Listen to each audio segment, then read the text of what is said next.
السلام علیکم د عوامي پیغام نیوز کتونکو ته مونږ یو ځل بیا پریس کلب کې موجود یو د موسی خان خیل 12مه برسي ده د دې موقع باندې مونږ راغلي یو دا وخت مونږ سره سینیر صحافي طوطا خان موجود دی هغه نه مونږ موسی خان خیل حواله باندې یو څو خبرې زده کوو. بسم الله الرحمن الرحیم.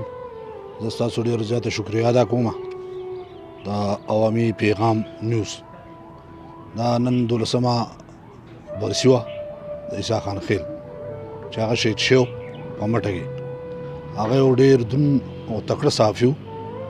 موږ د هغه په شهادت باندې غمرازي ښکاره کوو او هر کال د هغه کلنه چې دی نو هغه موږ منځو او خدای دې وکړي چې هغه مرتبه نور هم ډېره سیوا شي او دا کوم ژوندي صحافیان چې دي خدای دې دې له طاقت ورکړي چې د هغو په شان مطلب دی. تاسو اوسنی صحافت ته او مخکینی صحافت ته په کوم نظر ګورئ؟ نو مخکینی صحافت خو ډېر ګران و. هغه داسې حالات و چې ماته تاسو په خپل باندې پته و چې چا پکې ساه نه شو اخیستی. پولیس تاڼونه نه شو راوتی، فوجیان د خپلو بارکونو نه شو راوتی.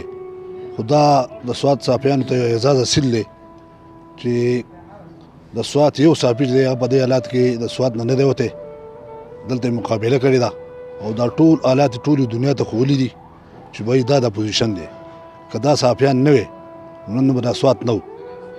ټیک ده چې سوات کسانو هجرت وکړو، قرباني کړې ده، خو صحافیانو خپله دومره زیاته قرباني کړې ده چې دومره زیاته قرباني په پاکستان کې یو صحافي نشي کړی. صحافیانو ته تللی. مهرباني.